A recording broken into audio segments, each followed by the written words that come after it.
Good morning, everyone. Are you blessed? God is worthy of our praise.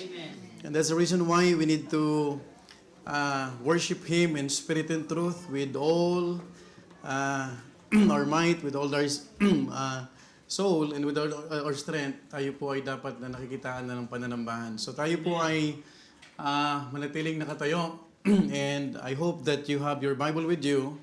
Let's open our Bible in the book of Deuteronomy.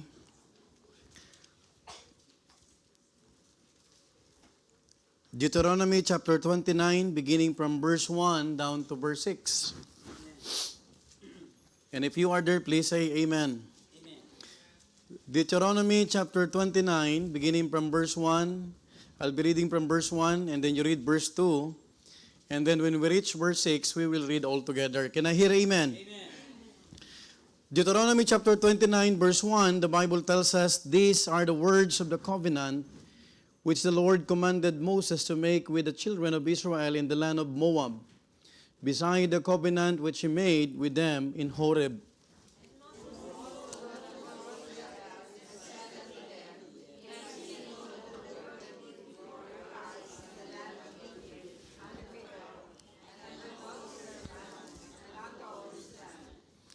Verse 3, "The great temptations which thine eyes have seen, the signs and those great miracles."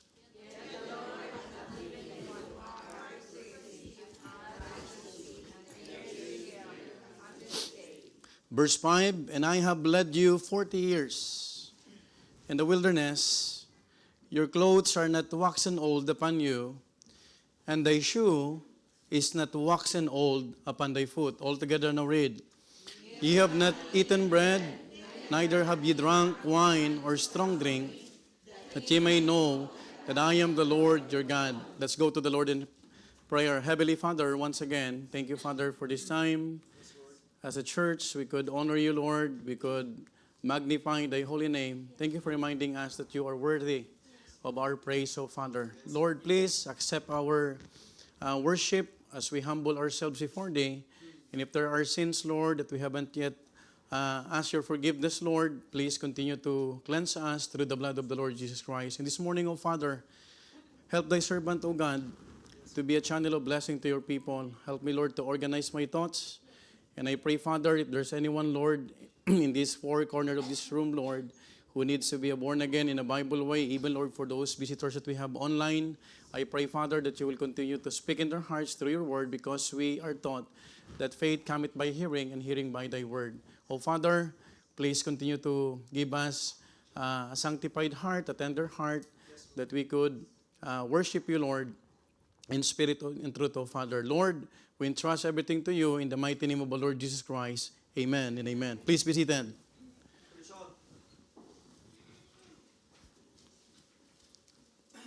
I just left 2 hours. And I am happy that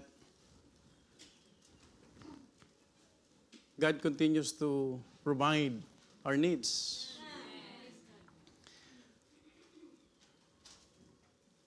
To give you a few backgrounds about what we have read, Deuteronomy chapter 29 takes place in the land of Moab, just before Israel entered the promised land. Now, we have to understand also that it had been 40 years since Moses led God's people out of Egypt toward the promised land. Just imagine, we always hear that if those Israelites only follow God, they could reach the promised land for almost 11 days. But they waited for how many years? 40 years. Behind them was the wilderness that they had crossed, and before them was Canaan, the land that God promised. Now, they were standing at the threshold of God's fulfillment. Malapit na silang pumasok sa lupang pangako. But before they entered, He led them through a moment of remembrance. Moses, the leader of Israelites, reminded them that 40 years ago, God had made His covenant with their fathers at Horeb in Mount Sinai.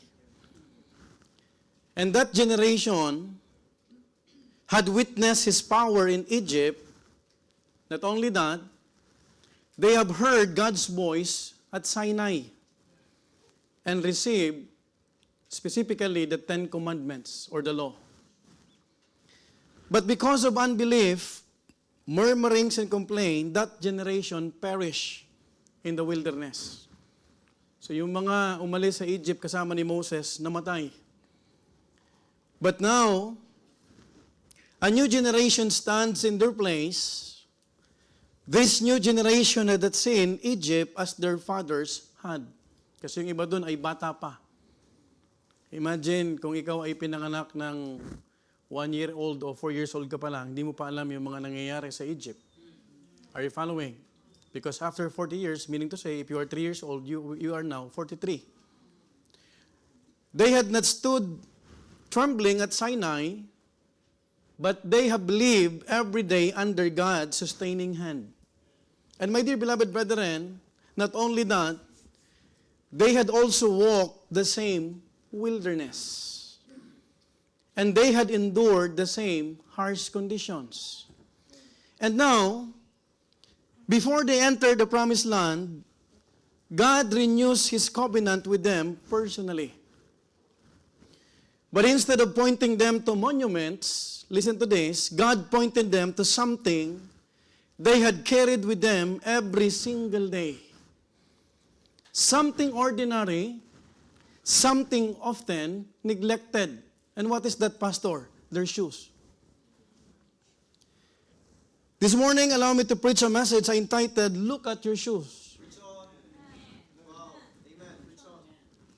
We'll be talking about a message I entitled, Look at Your Shoes. I would like to submit the 3 outstanding or standing truths behind Look at Your Shoes. Number 1, let's talk about the distance it walked. The distance it walked, you will discover how God sustained them in their journey. Look at verse 1 to 5. The Bible tells us these are the words of the covenant which the Lord commanded Moses to make with the children of Israel in the land of Moab beside the covenant which He made with them in Horeb. And Moses called unto all Israel and said unto them, Ye have seen all that the Lord did before your eyes in the land of Egypt unto Pharaoh, and unto all his servants, and unto all his land. The great temptations which thine eyes have seen, the signs, and those great miracles. Yet the Lord hath not given you an heart to perceive, and an eyes to see, and ears to hear, unto this day. Look at verse 5. And I have led you 40 years in the wilderness. Now, from the time that Israel left Egypt, they moved from one place to another. Imagine, and this morning I would like to consider you, that you would consider as the progression of their journey. We have to consider the progression of their journey. Number 1, Egypt to the Red Sea. There are days of deliverance. Hindi naging madali yung journey nila. Because alam natin na hinabol pa sila ng mga tao ni Pharaoh. Are you following? Suot-suot yung mga sapatos.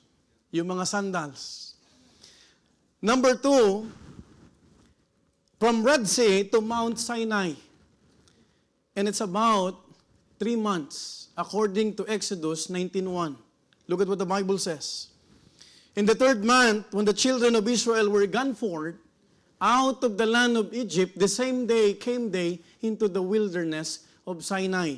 The same sandal, the same shoes. Number 3, at Mount Sinai, they stayed there about 11 months, receiving God's law from Exodus 19 to Numbers chapter 10 to 11. We have no luxury of time. Number 4, from Sinai to Kadesh Barnea, about 1 to 2 months approximately. And you could see that from Numbers 10 to 13. And also from wilderness, wandering, 38 years of discipline and dependence. By the way, the same shoes, the same sandals. In Numbers 14:33 to 34, look at what the Bible says, and your children shall wander in the wilderness 40 years, and bear your whoredoms until your carcasses be wasted in the wilderness. And verse 34, after the number of the days in which ye search the land, even 40 days each day for a year, shall ye bear your iniquities, even 40 years, and ye shall know my breach of what? Promise. Dito nagtatapos ang kanilang journey. Number 6, the final journey to the plains of Moab. Several months in the 40th year. Let me remind you once again, the same shoes, the same sandals. Now, they stand in Moab, their final wilderness stop before entering Canaan.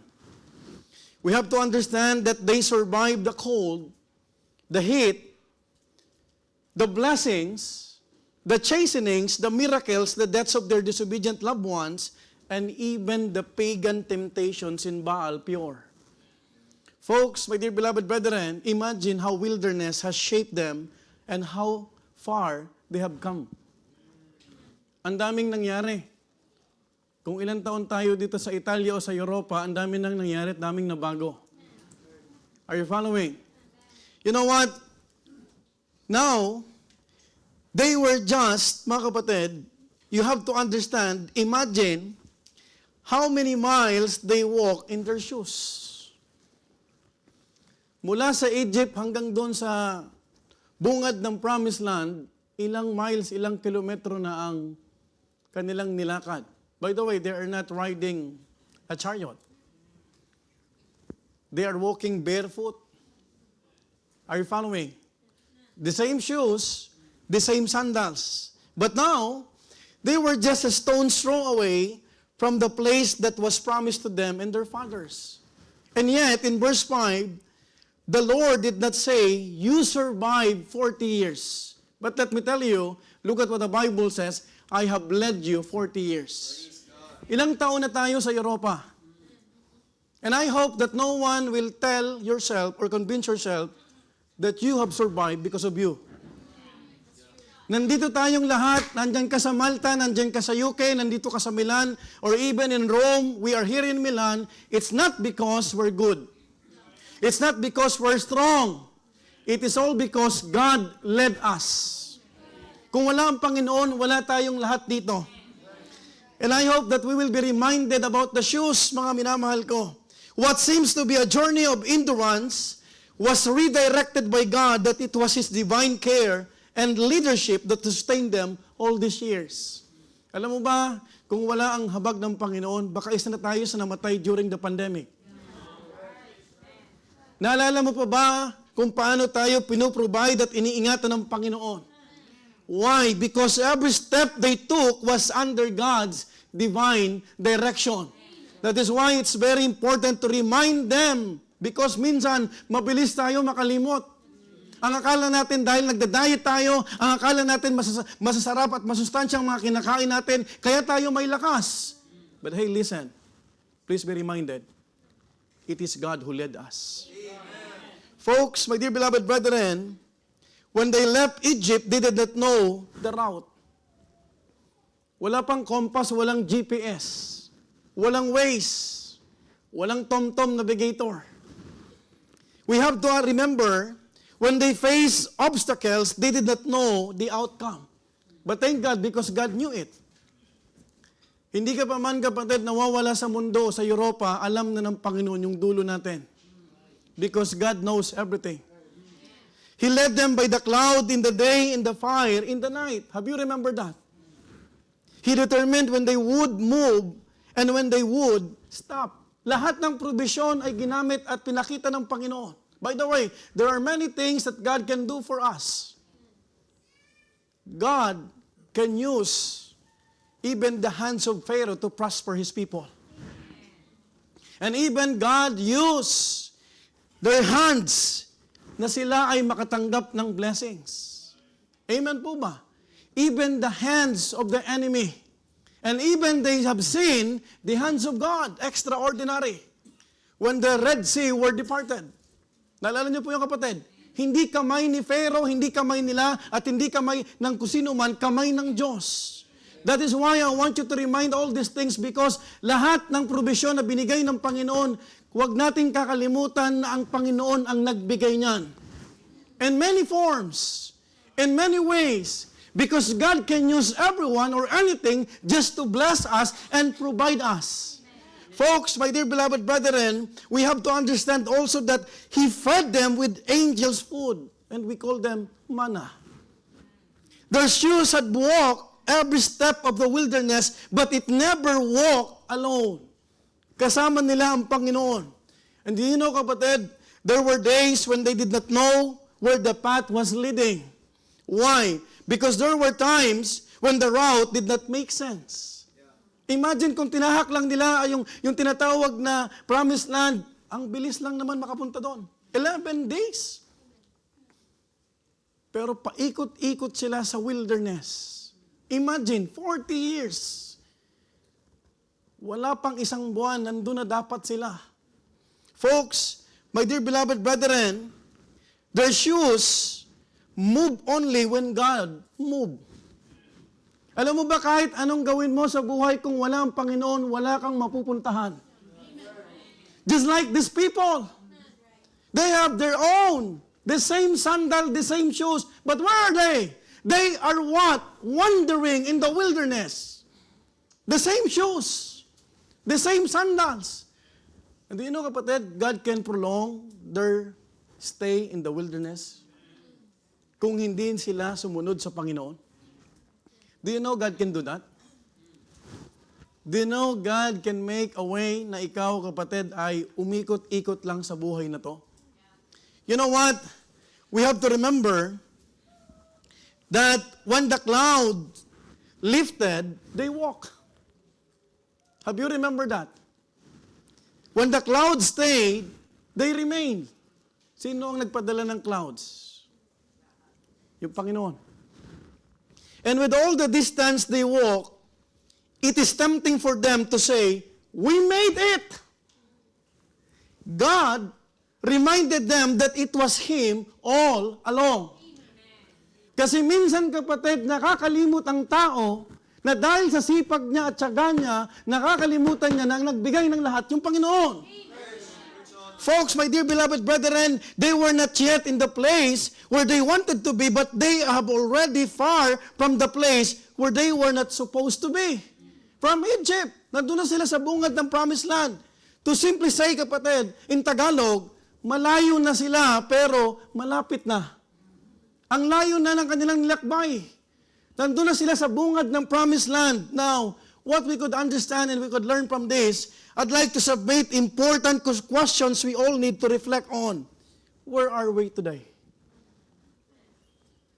Have you asked yourself, nasaan na tayo ngayong araw na to? Where are our shoes stepping? And another question is, on what ground do we stand? You know what? You may not be where you expected to be, but look at your shoes right now. It is very far from you were once started. My dear beloved brethren, you have to understand, ang layo ng nilakbay ng ating mga paa. Sino sa ating kapatid, 10 years ago, you were in the Philippines. And you are begging for God's mercy. 20 years ago, have you remembered that? Ang hirap makahanap ng trabaho sa Pilipinas, kaya nga maraming Pilipinong umalis. Are you following? Are you with me? Do not forget these things, and if you are forgetful, look at your shoes right now. You are no longer stepping to the Philippine soil. You are walking, roaming around to the European soil. And please don't forget, kaya tayo nanditong lahat, it's because of God. It is God who led us. Maraming Kristiyano nakakalimot, kapatid, because naunawaan niya sa sarili niya na pag nagsipag ka, kahit walang church, kahit walang Panginoon, kaya ko to. And I made it. No one is made for himself only. Folks, it has stepped through seasons we did not anticipate. Who would have thought, magkikita tayo rito, Brother Nante? No one planned it. Ikaw, Brother Ramil, Brother Ray, Have you imagine na magkikita-kita kayo dyan nila Brother Romnick? Hindi ko pa ito nakikita mga to eh. But I hope that you will be reminded that God can orchestrate many events in our life. It has carried us through places we did not plan or we never thought or dream of. Yet here, we stand. Nandito tayo sa Via Chiesa Rosa number 89. Are you following? Hindi pwedeng sabihin natin, tayo ang gumawa nito. Are you with me? It is God. You know what? Maraming Kristiyano, sana maalala nyo kapatid, dati, naglalakad lang tayo sa probinsya natin. I'm a Bicolano. And I'm not ashamed na yung pinanggalingan ko ay isang probinsya. Sa initan ng araw, hanggang makarating tayo ng abroad. Dati, puno lang tayo ng pangarap na mabigyan ng pagkakataon makapaghanap buhay. Sumubok sa ibang bansa. Italia, sa Italia, sa ang bansa kapatid, or sa Europa. Kahit nga passport, wala tayo noon. Are you following? You know what? Dati naglalakad tayo pa uwi ng laseng. Some of you. Are you following? Papuntang Sugalan. Sa walang katuturan na bagay at pinagkakaabalahan. Pero kapatid, ngayon naglalakad na tayo papunta sa bahay-sambahan. Who made that? It is God. Minsan nakakalimutan natin. Bakit ngayon parang ang bagal na, ang hirap mo nang ihakbang yung paa mo? Why? Is it because you're wearing a Gucci or an LV shoes? Hindi mo alam kapatid, it is God who gave everything. Bakit yung pagpunta sa church kapatid, it's a big deal for many Christians. Sino nagdala sa atin dito? Without the grace of God, we are nothing. And let me remind you, my dear beloved brethren, have we ever thought about where our shoes right now? The Bible says, my soul hath them still in remembrance, and it humbled in me. This is in Lamentations. May I repeat, my soul hath them still in remembrance. Sana naalala pa rin natin to. And is humbled in me. Verse 21, this I recall to my mind, therefore have I hope. In verse 23, 22, it is of the Lord's mercy that we are not consumed, because His compassions fail not. In last verse, they are new every morning. Great is thy faithfulness. My dear beloved brethren, wherever our shoes are today is a testament that it was not because we're survivors, but as led by God in our moments of wilderness. Ilan sa ating kapatid, some of our brethren, may mga karanasan na ikaw ay lulong sa droga. Saan pumupunta ang paa mo? Sa pwestuhan? Sa birthdayhan, pagkatapos ng birthdayhan, maghahanap kayo ng walang hangin na lugar? But you know, kapatid, our shoes remind us, it is God who led us. Amen? Amen mo ma? You know what? We have to understand that it is a proof that God has been leading us step by step. It could be that just like the Israelites, we are not yet in our promised land. But when in doubt on where God will take you, or if God has plans for you, look at your shoes. You look at your shoes right now. Kasi minsan parang wala naman nangyayari. Sino nagsabi sa'yo? Nung walang nangyayari. Kung hindi tayo binuhay at pinalakas ng Panginoon, baka wala na tayo. Are you following? You know what? The next time we doubt on God, listen brethren, the next time we feel like waiting time is too long, the next time we are uncertain about our next chapter, look at your shoes. That is why, nakita natin kapatid, kung paano ang Panginoon nagpaliwanag sa kanila at nagpaalala. Ang sabi ng Bible in verse 5, once again, I have led you 40 years in the wilderness. Your clothes are not waxen old upon you, and thy shoe is not waxen old upon thy foot. Walang palitan. But God provided them. The scripture says in Proverbs 16 verse 9, a man's heart deviseth his way, but the Lord directed his steps. We're not perfect. May mga nilikuan tayo, kapatid, na dapat hindi natin nilikuan, but those stopovers, it become what? A blessing to us. Why? Kasi may mga lesson doon. Amen? And sometimes, kapatid, pag nakakalimot tayo, para bang hindi tayo galing sa pagkabagsak. Parang nakalimutan natin kung paano tayo inahon ng Panginoon muli. Right? That is why it's always a good thing to be reminded. My dear beloved brethren, it is standing where you never brought yourself. It is standing where only God could have led you. It is still standing despite all and in spite of all. Minsan, nagpapasalamat ka ba sa Panginoon? Lord, thank you Lord, ginagamit mo ng buhay ko. Kasi parang baliwala minsan ang maglingkod sa Diyos. Right? Oh, I remember Brother John Monte, when he was still in the Philippines. May boses to eh. Kukunin ng mayor, vice mayor, papakantahin dun sa birthday. But now, he is no longer singing for the mayor. He is singing for the Lord. Minsan, nakakalimutan natin. Right? Minsan, nasa relasyon tayo na mali ang kasama natin. Pero inalis tayo ng Panginoon. Right? At kapag nakatagpo tayo ng mga tao, kapatid, na gano'n sitwasyon, hindi natin siya pwedeng hamakin. Bagkus dapat maalala natin, isa ako sa dating gano'n. Amen po ba? Now, if you are forgetful, look at your shoes right now. Look at your sandals. Every step, mga kapatid, it is tempting to look at the place where we ultimately want to be, but have we thank God for we are no longer where we used to be. Pagkatapos ng exam, during the first year college, pagkatapos ng midterm pa lang, prelims pa nga lang, kasama ko na yung mga barkada ko. Punta kami ng Cowboy Grill sa Ayala, Alabang.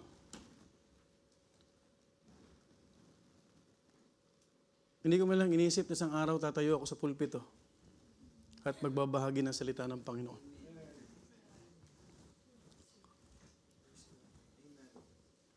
Have you remember, kapatid, where God pick us up? O mabilis natin nakakalimutan? Hello? Are you following? Have you remember, umuwi ka ng bahay, may hangover ka pa?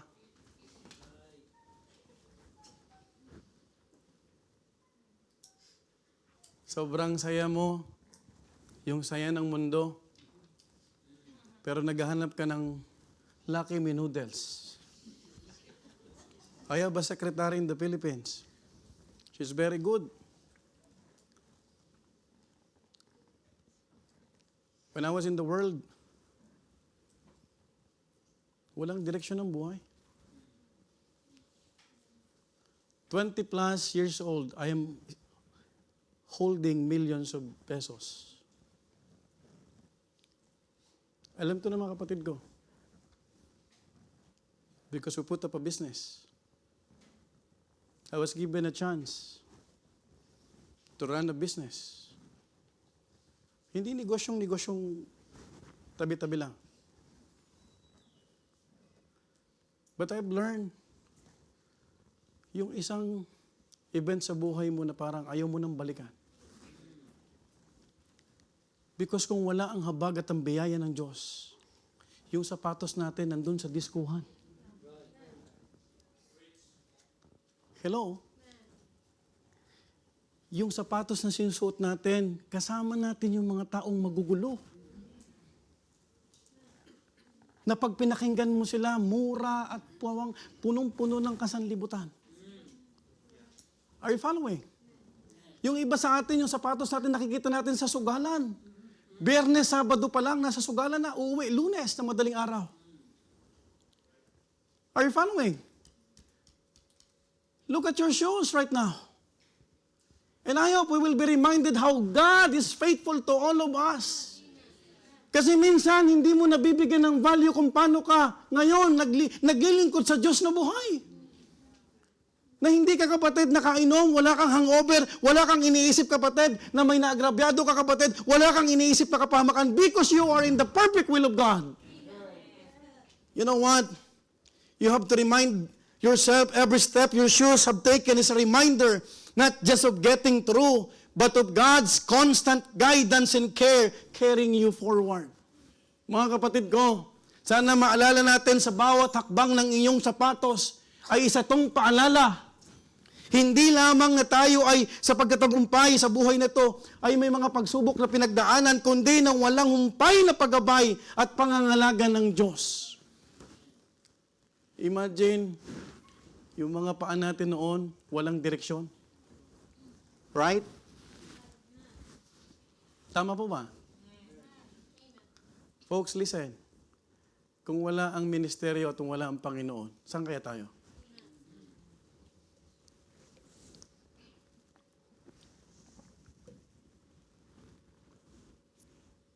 The three standing truths behind, look at your shoes. Number one,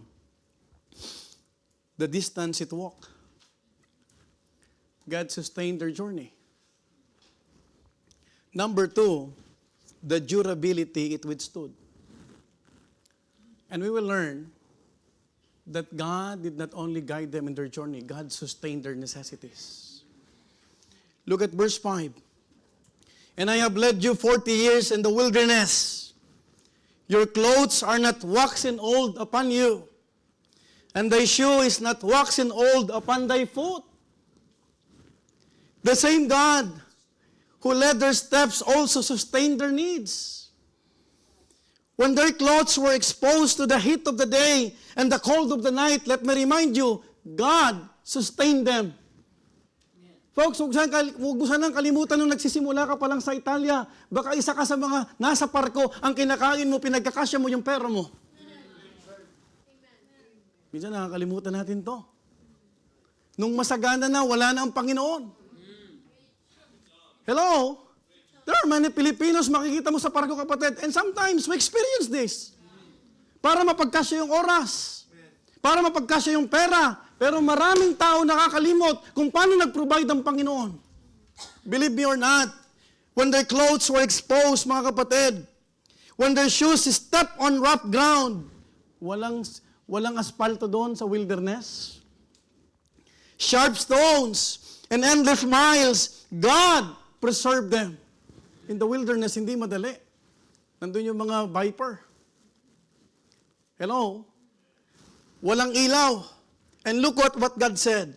Your clothes are not waxen old upon you, and thy shoe is not waxen old upon thy foot. In Tagalog, ang inyong mga damit ay hindi naluma sa inyo.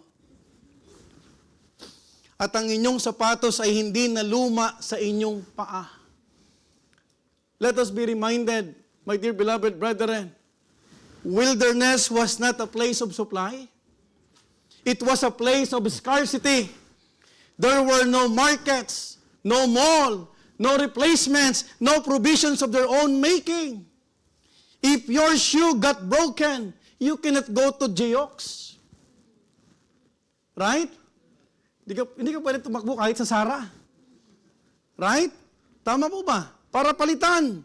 There were no shops in the wilderness, but God proved a miracle in the most basic things. What normally wore out did not wear out. What normally deteriorated did not deteriorate. Hindi mo ba alam kahit mukha mo hindi nagde-deteriorate? Pag kinumpara mo yung sarili mo sa mga kasabayan mo sa Pilipinas, makikita mo ang laki ng edad.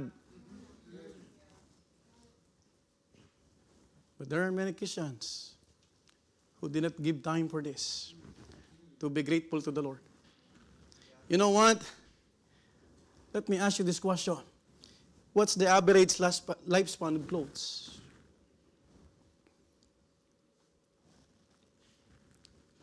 Anong damit natin ang pinakamatagal na nasa atin at hanggang ngayon buhay pa?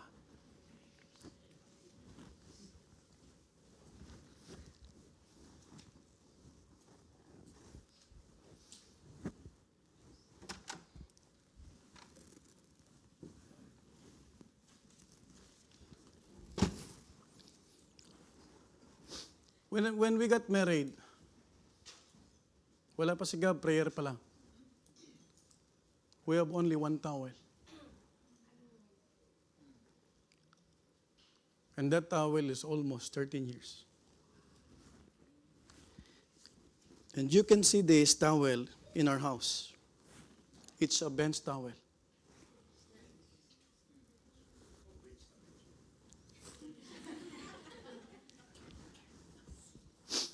Do you know the reason why I did not throw it?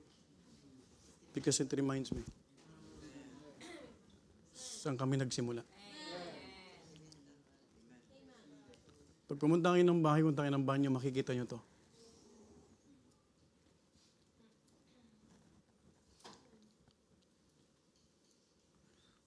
Mabilis ang tao makalimot. Isa lang ang towel ng asawa ko to. Nung pumunta kami ng Italia. We're starting. Because I want to prove to his family that I can raise, by the grace of God, a godly family. Pag nag-asawa kayang people, just make sure kaya mo nang tumayo sa paa mo. Huwag kang manliligaw na nanghihingi ka pa ng pambiling McDonald's sa pamilya mo.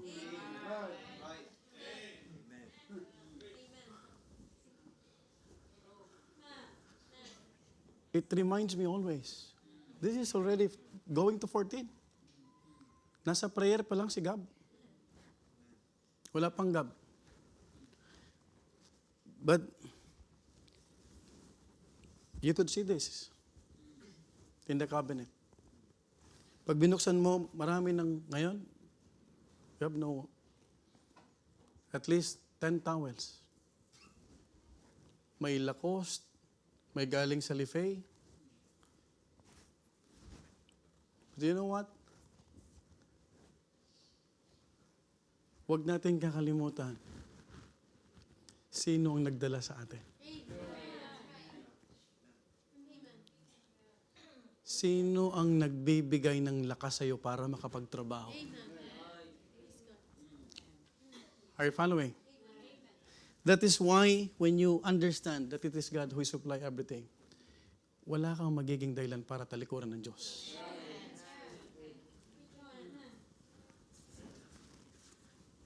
When you do not value things from the Lord, it is easy for you to live.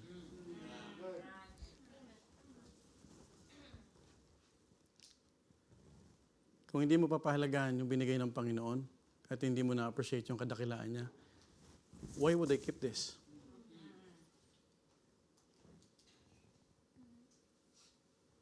There's one thing na gusto ko pong i-share sa inyo bilang pastor niyo. I kept in my heart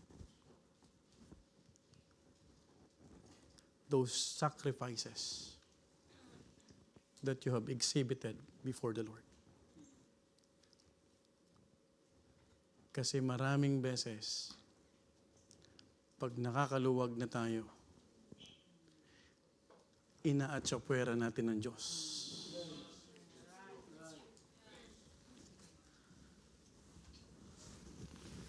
Over the years,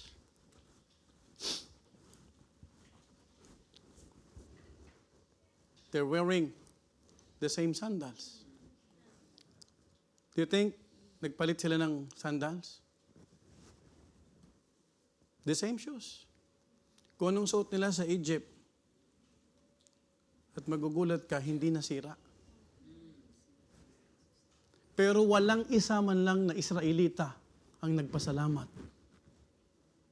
No one in the Bible mentioned, thank God, because what we are wearing is still good.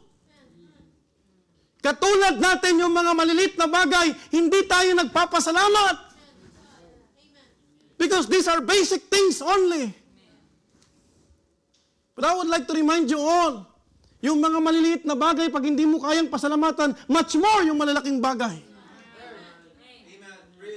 Are you following? Kung bakit wala kang sakit, wala kang leukemia, wala kang cancer, it is because of God's protection. Tapos magmamalaki ka pa. Kahit wala naman church, mabubuhay ako. Napaka-ingrato ng mga tao ngayon. Thousands of Israelites from Egypt, no one mentioned, Lord, thank you for my shoes. But the Bible reminds us, in everything, give thanks. But no one. Until such a time, God reminded them. Look at your shoes. So anong pagmamalaki natin kung lahat galing sa Panginoon? Are you following? You know what? Hindi na luma. Brethren, hindi butas-butas, hindi naging gutay-gutay. What a miracle! These Israelites had the same clothes and shoes for the entire duration of their wilderness journey. Kahit sila nagmumurmur, hindi pa rin nasira. Kahit hindi sila kapatid, nagtatapat sa Panginoon, hindi pa rin natigil ang provision at proteksyon ng Panginoon. Hindi ba parang ganun din tayo? Hindi lahat ng oras nagtapat tayo. Tama? Tama po ba? Not only was it still intact, but the Bible says it did not wear out. Hindi naman tayo tapat. Sino sa inyo ang tapat, kapatid? All the time. Maybe you are faithful to some areas, but not all areas. And including myself. I am including myself. Kaya wala tayong dapat ipagmalaki. Are you following? Wala, kapatid. Lahat na nagmamalaki, binabagsak ng Diyos. You know what? I just have thoughts on God's leadership. When Moses led the Israelites, we could ponder that a leader does not only point. He provides and equips the needs along the journey. Right? He does not just say, go. He looks at what you might need as you go. But Moses did not brought anything.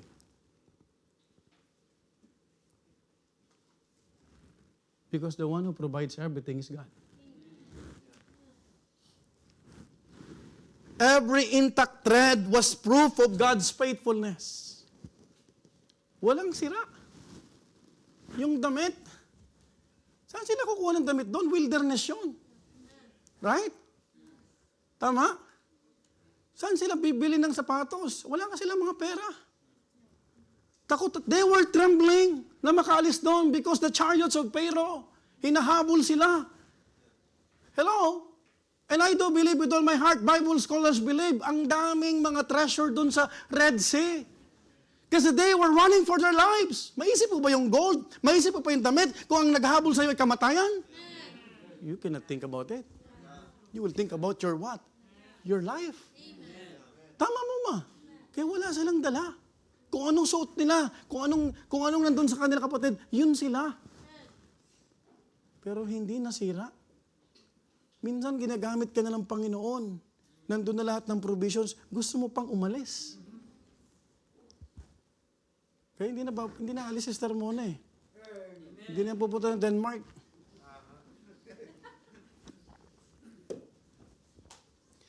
Every preserved soul was evidence of God's care.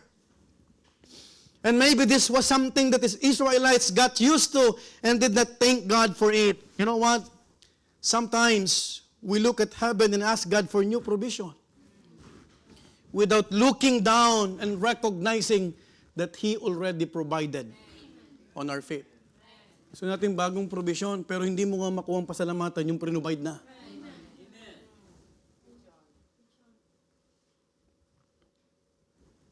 Sometimes we ask God for more while standing on what He has faithfully sustained all along. May kapatid tayo sa Malta, she was sharing her testimony, not to mention her name. Sabi niya, Pastor, hindi ko nga alam kung paano pa na-sustain. Kasi kahit passport, wala. Yung pagkain, pagkakasyahin. And literally, kung kumakain tayo ngayon 3-4 na beses, kumakain 1 beses lang. Hello? But thank God, kapag hindi nawawala sa isipan natin at bumabalik tayo, na meron kang trabaho dyan sa Netherlands, may trabaho ka sa Milan, sa Italy, kapatid, ng maayos, it's because God provided it. Look at your shoes right now, brethren. Look at God's faithfulness upon you. God has sustained our needs in all these years.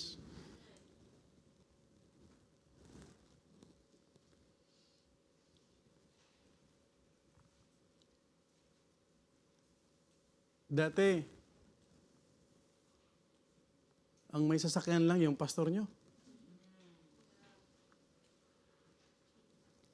Ngayon, nag-aagawan tayo ng parking.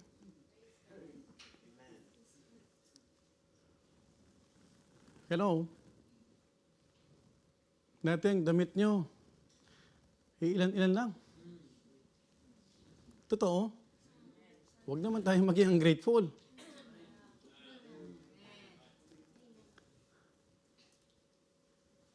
Yung iba sa atin, dala lang sando. Kasi mainit sa Pilipinas. Tama?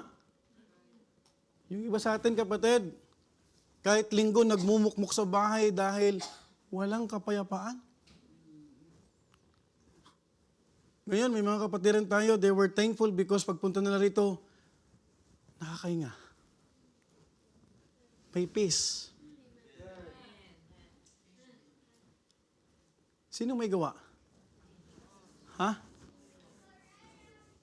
Huwag mo sabihin yung amo mo.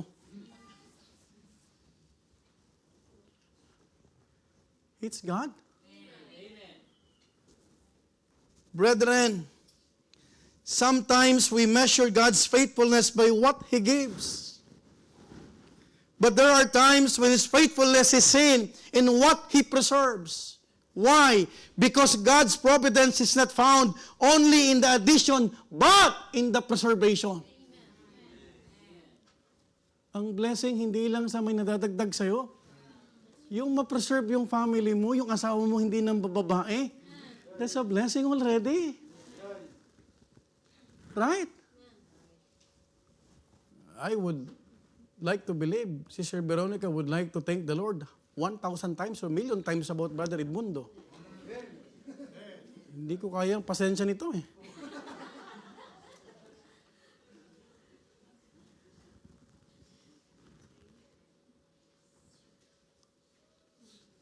Sabi niya, Pastor, hindi ko maiwanan yan eh.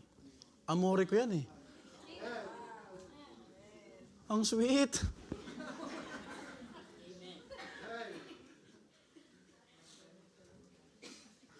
Samantalang yung iba, billionaires, millionaires, Dolph Lundgren, 60 plus, nagpalit ng asawa, 27 years old.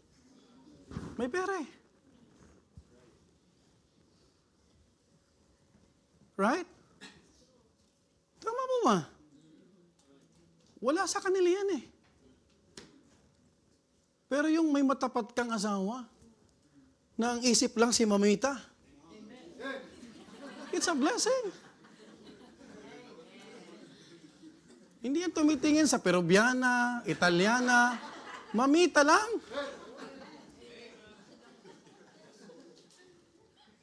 And that's why naglambing siya sa kanyang mag-ina. Pag di kayo nakita ko sa Zoom, huwag na tayong mag-usap. Kaya napaka-spiritual to mag-ina. Nag-worship na sa umaga, mag-worship pa rin dito.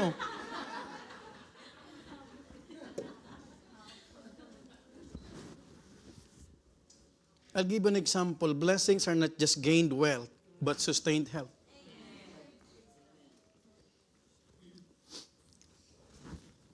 Wala kang cancer. Wala ka sa hospice. Tapos sabi mo, hindi ka binibless. Napaka-ungrateful naman.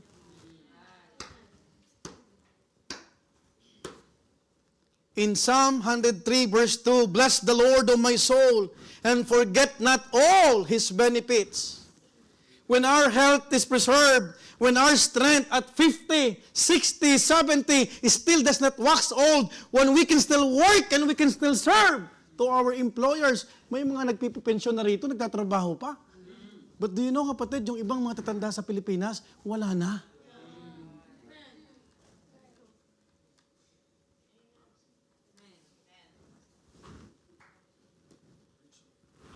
Minsan nakakalimot tayo. That's why look at your shoes.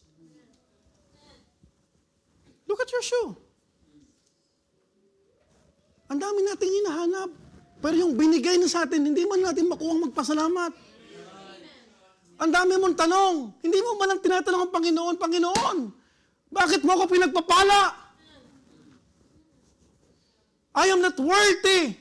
The choir sang a while ago, worthy of praise, but we are not worthy to be blessed by God. Ang dami mong tanong sa buhay. Ang dami mong inuulirat, ang dami mong akusasyon sa Panginoon, pero hindi mo naintindihan, kapatid ko, at mga minamahal ko, ang Panginoon nagtatapat sa atin.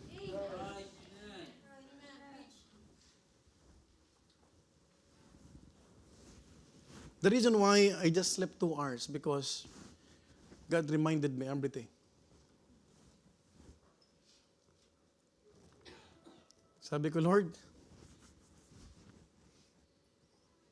ako yung pinaka-ungrateful kung di ako maglilingkod sa'yo.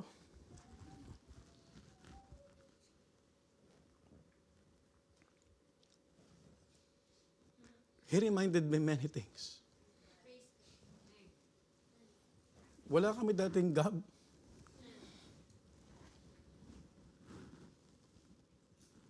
Tapos sa konting problema, susuko ka.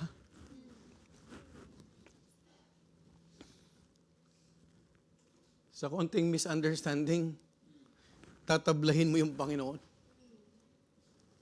Right?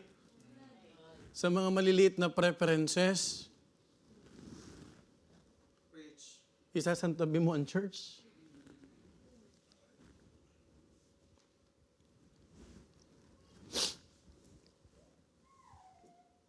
Is this not a great blessing after all? I'm not saying that God does not have the capacity to give more. But certainly we should have more capacity to appreciate God's blessings more. Brethren, the Israelites did not wake up every morning thinking, today God preserved my clothes again. No one. No one dared to thank the Lord. No one. Alam mo, narinig sa atin ng Panginoon, to be honest, puro reklamo. Naawa tayo sa sarili natin. But do you know it is a sin? Kung pwede lang sabihin ng Panginoon, napakawala mong.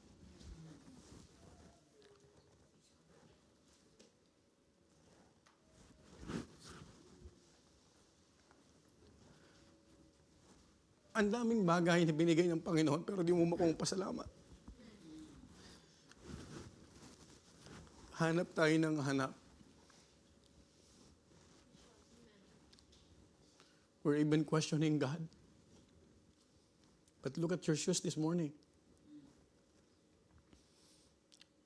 I'm trying to compose myself not to be emotional, but you know what?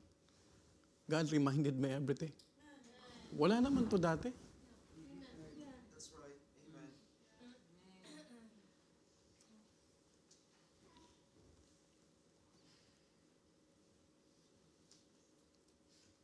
Yun yung tinatawag ka ng pastor, preacher.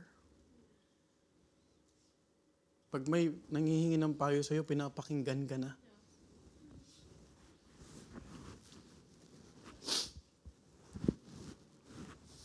Samantalang noon, kung pakinggan nyo, walang kwenta yun.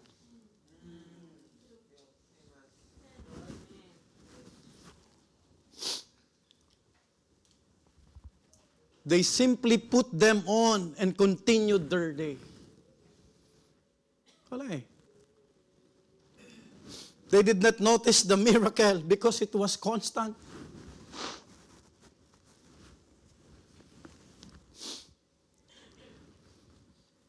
Now, let me ask you, what are the things in our life that God is preserving that we might be neglecting? Young people, if you have purity, if you believe in purity, be thankful to God. Okay lang na sabihan kang manang. Hello? Tama? Okay lang na sabihin ka, ano mo pinagagawa niyo sa church na yan? Ilang oras na kayo dyan? Lagpas na kayo ng langit. Ay, mas gugustuhin ko na kasi lagpas sa impyerno. Right? Tama mo ba? Something that for us seems ordinary, but it is actually God holding it together, just like the shoes of the Israelites, just like the clothes of the Israelites. Walang nabutas, walang nasira. Lahat yan, kapatid, ay nagagamit nita, and that is a miracle. Ang daming pagkakataon ng Panginoon ay bagsak yung judgment. After all, nilabas ko kayo ng Egypt, tapos sasabihin niyo pa sa akin, kaya niyo ba kami dinala rito dahil walang libingan sa Egypt?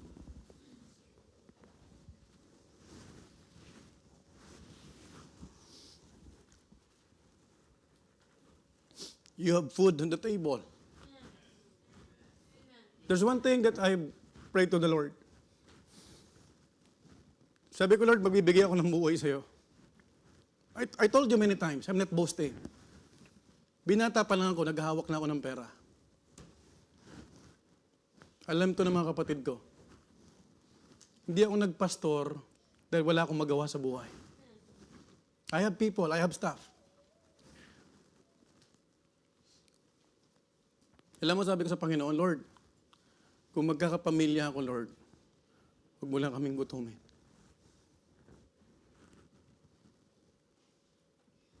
Just 2 days ago, 3 days ago, the money that I have in my bank is only 14 euro. 14 euro. Accounted ko na eh. Magsusulwining ako, kakaltas ang bilyeto. Okay pa. But we were already to buy groceries. Kasi pag magulang ka pala, isipin mo yung anak mo lang eh, okay na. Hello? Wednesday night, after the prayer meeting, I'm thinking that my wife is joking. Dad, sabi niya, may blessing tayo. Sabi ko, anong blessing? Merong 1,000 na pumasok. Saan galing? Kay Gab. Support kay Gab, unexpectedly. Kaya nung Webes, anong libre sa amin si Gab?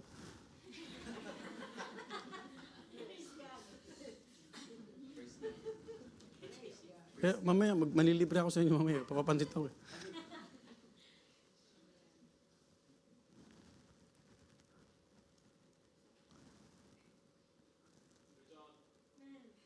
You cannot outgive God.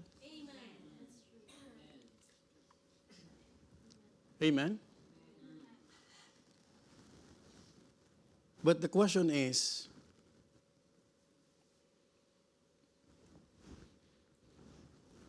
have we ever thanked? Hindi tayo natutulog sa ilalim ng tulay.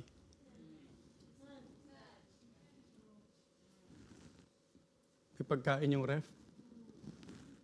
Kasi minsan pag laging ganon, wala.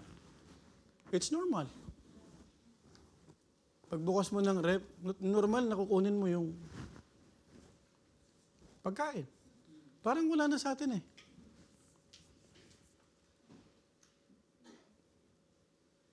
But I hope we will be reminded this morning. It is a God who provides everything. Have you thanked God that you still have a complete family? In 1 Thessalonians 5:18, in everything give thanks, for this is the will of God in Christ Jesus concerning you. You know what? These things feel normal to us. But beware, they are not guaranteed.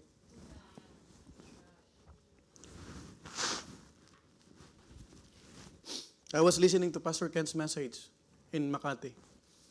He mentioned, I love to read the book of Job.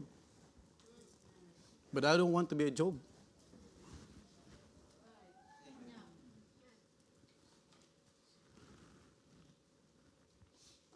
Minsan yung mga bagay na simple, mabilis natin.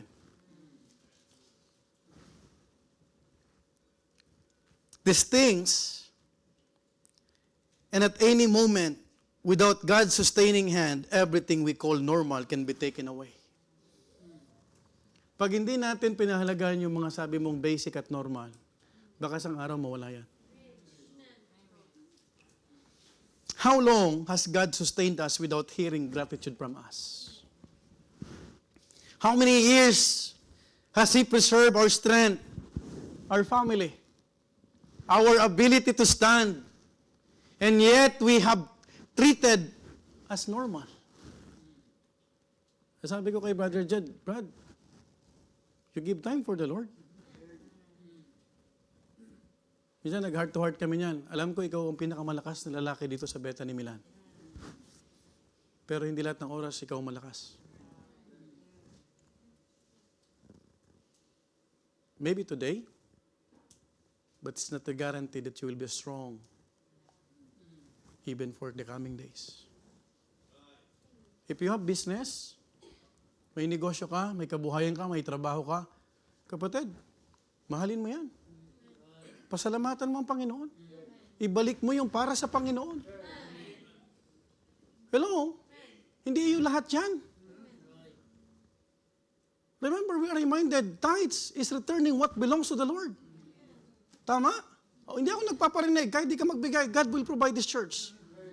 Right? Pero ang gusto kong sabihin, kapatid, kung nagpapasalamat tayo, you are recognizing God is the provider. You will understand also the things that He's commanding to us. Why? Because we are quick to notice when God withholds. But we are slow to notice when God sustains. O, di ba ang isang bagay na-appreciate natin pag wala na? Tama? Pambira, may church ka na, may ministry ka na. Ano pa? What else? What else? God provided everything. Ano pa? If God only can ask you, Brad, ano pa ang kulang? What is lacking? Alam mo ang lacking? Yung puso mo hindi nagpapasalamat.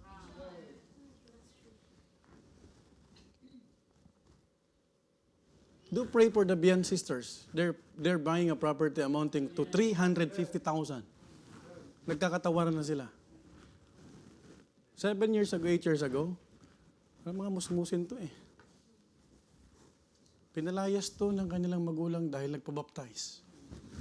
But look at what they are preparing right now. Sayang ba? Sinabihan ko itong, ano sabi ko sa'yo noon? Kung masisira ang buhay mo dito, huwag sa church na ito. Same thing with I mentioned to Sister Janice. Sabi ko, Sister Janice, nagpabaptize ka, kung masisira ang buhay mo dito, maghanap ka ng ibang church.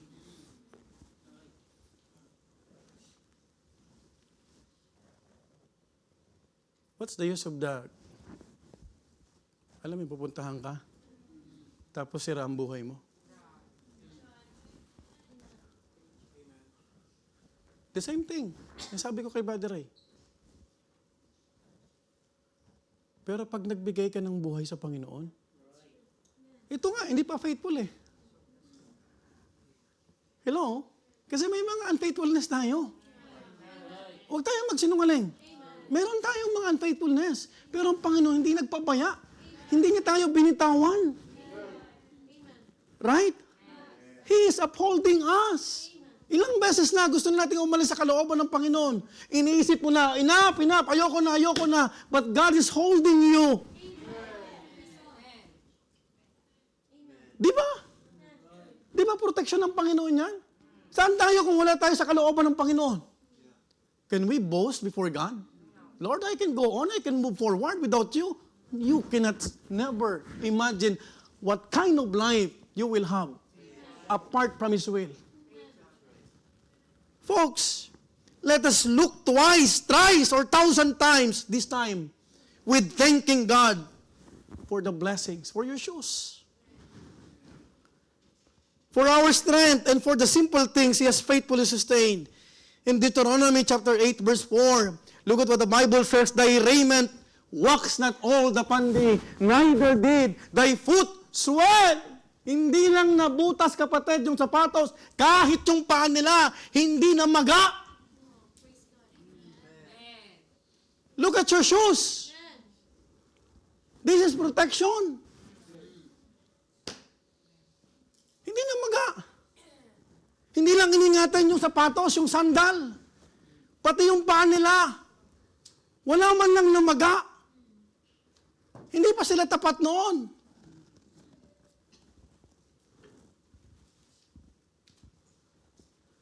And then, pag nagreklamo tayo sa Panginoon, para tayong pinakakawawa.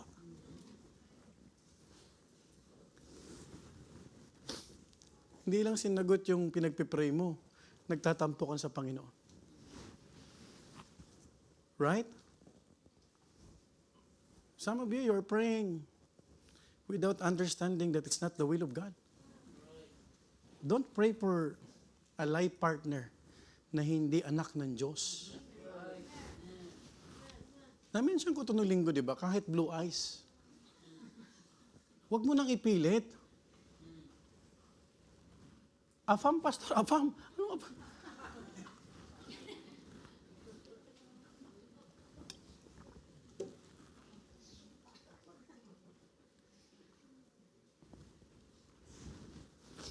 Antay ka lang sa kalooban ng Panginoon. You just wait. You just wait. Number 1, are you still with me? The distance it walked, the durability it withstood, and lastly, the declaration it witnessed. Look at verse 6. You will understand that God sustained their assurance of His faithfulness.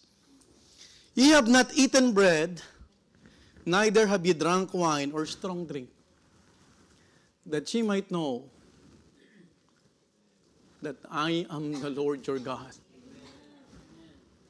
In verse 6, Moses also reminded them that in all those years they have not eaten bread or had wine. But instead, kapatid, they were nurtured with manna and quails. Do we realize why they have not eaten bread or drunk wine? The answer is so simple. It is simply because they had no land of their own.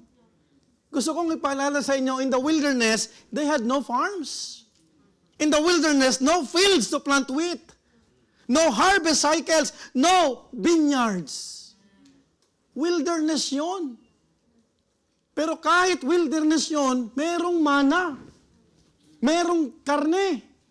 Saan galing yon? Si Moses nag-alaga sa Egypt? No. Galing sa Panginoon. Now, what we could learn from this, kahit nasa wilderness time tayo, di ba nag-provide pa rin ng Panginoon?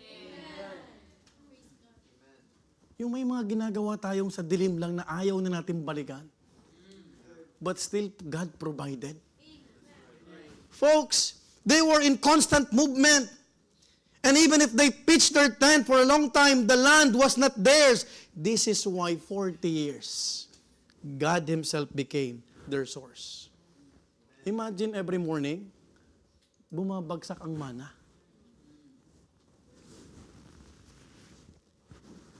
Thank God, may trabaho na si Brother Renante. And as I've said, God is using many hands. It could be the hands of God. It could be the hands of other people. Or it could be your hands.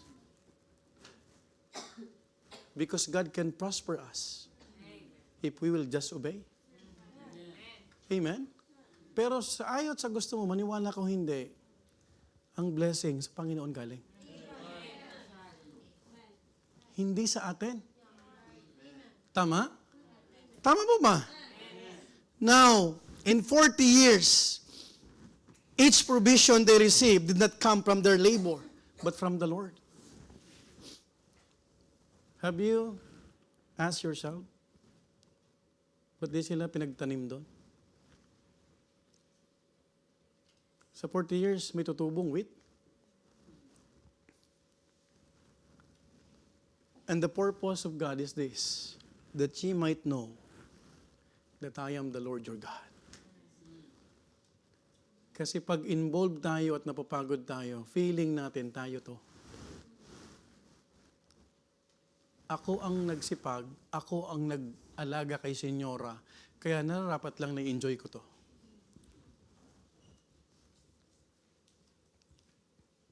Can I ask you something? Can you work if God is not sustaining your strength?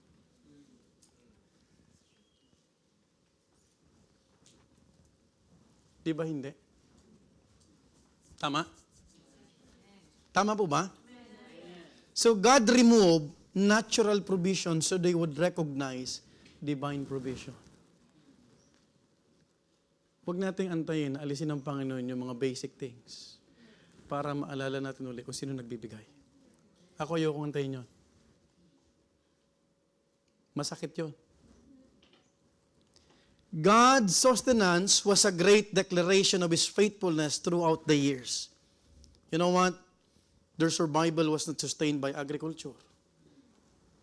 Their preservation was not sustained by ownership. Their shoes did not last because they were durable on their own.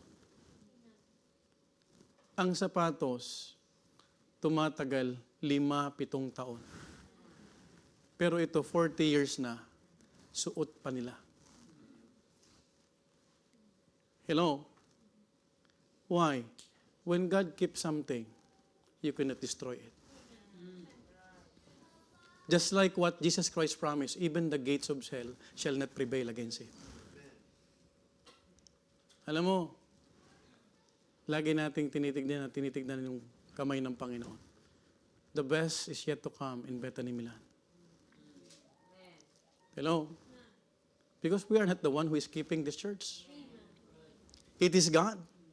It was all God to declare that the Lord has been with them all through the trials and testings. You know what? Sometimes, God allows seasons where human security is removed so we can rely on God's divine sufficiency. So we will stop looking at the provision and start looking up to the provider. Halimbawa, nakapagpatayo ka ng mansyon sa Pilipinas, huwag kang magdidepende doon. Right? Ang lagi mong pasalamatan, balikan yung Panginoon. Amen? Hindi yung lagi mong sinasabi sa kamag-anak mo, sa kaibigan mo, nagsipag kasi ako sa Italia. Naging matyaga kasi ako sa Malta, nagbenta ako ng kung ano at ginawa ko ang umaga sa gabi. Wow!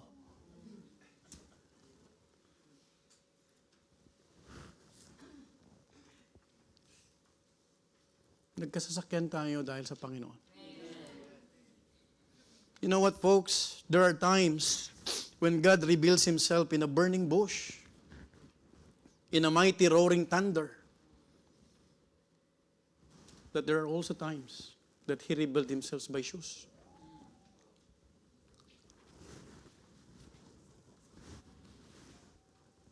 Wala nakapansin dito. Parang tayo minsan. Sanay na tayo na nandyan si Sister Flor, si Brother Art. Pero nagbibigay ka ba ng time na kamayan ng lahat? Sana bago ka umalis sa loob ng church, maging blessing ka. Huwag yung katitisuran. Amen? Amen po ba? Kumustahin mo, makipagkwentuhan ka. Because you have no idea how you will become a blessing to our brethren. Kumustahin mo, God, I'm happy for you. You follow the Lord in water baptism. Be sincere. Amen? Ang blessing, ang pagiging blessing, hindi lang pera. Hindi lang malibre ka sa kape.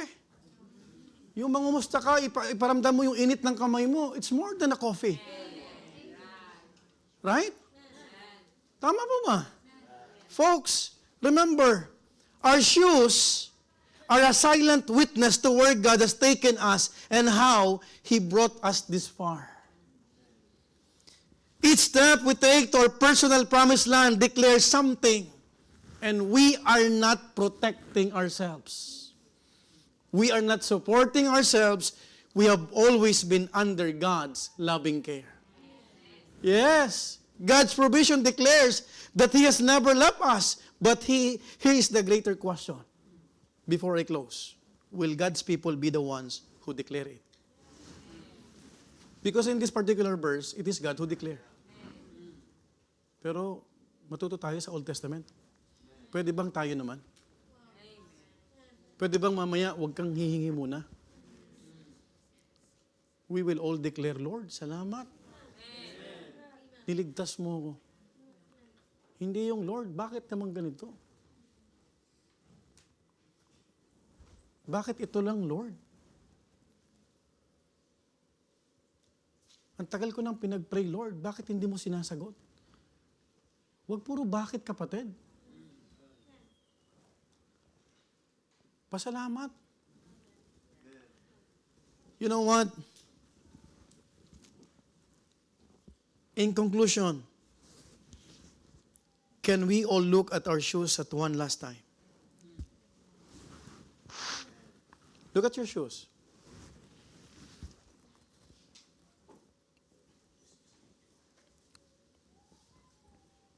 Dati, ang sapatos mo, baleno lang eh.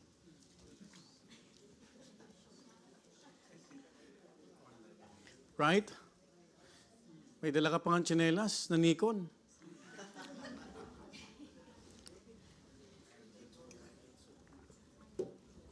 Yung t-shirt mo may tandoy pa.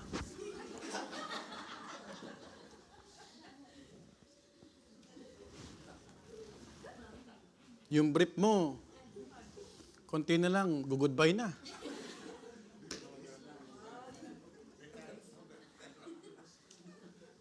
Totoo. Let's be honest. That is why, brethren from outreaches, if you have a good work, may negosyo ka, be a blessing. Hello? Don't belittle someone. Right? Always remember God in every blessing that you have received. Marami mayayabang, nakapunta lang ng abroad. Parang hindi na mamamatay. Hello? We are ungrateful. Anong lagi mapapakinggan mo? Pag may time, pastor. Sa banda-banda roon, pastor, pag may time, who are you to give time to God? Sino ka? Sino ako para magbigay ng panahon sa Diyos? God owns time. And do you know, kapatid, every second, tick-tock, hundreds of people are dying without the hope of eternal life. That is why we should not stop sharing and preaching the main thing. That is why kahit may personal na problema, may mga trials, kapatid, padayon lang. Tuloy lang. Look at where they have walked. Look at what they have endured. Look at the ground they have stepped on and ask yourself, how am I still here? It is God. Always has and always will be. Kung nalalamig ka ngayon, you remind yourself by looking at your shoes. The Bible says that ye might know that I am the Lord your God. For the visitor that we have, we're so glad na nagpa-onla ka online. But the main reason why I brought you in that place, in that specific place, because He wanted you to know that Jesus Christ can save you. He's the only Savior. Religion cannot save you. your good works cannot wash your sins. It's only the blood of the Lord Jesus Christ. And the Bible tells us, if you confess our sin, He is faithful and just to forgive us and to cleanse us from all unrighteousness. In Romans 10:9, that if thou shalt confess with thy mouth and believe in thine heart that God raised from the dead, thou shalt be saved. Whosoever shall call upon the name of the Lord shall be saved. Folks, look at your shoes. Huwag mong sayangin kung paano iningatan ng Panginoon yung mga sapatos na yan, kung saan lumalakad ka ng maayos. Let's all stand up and pray. Father God in heaven,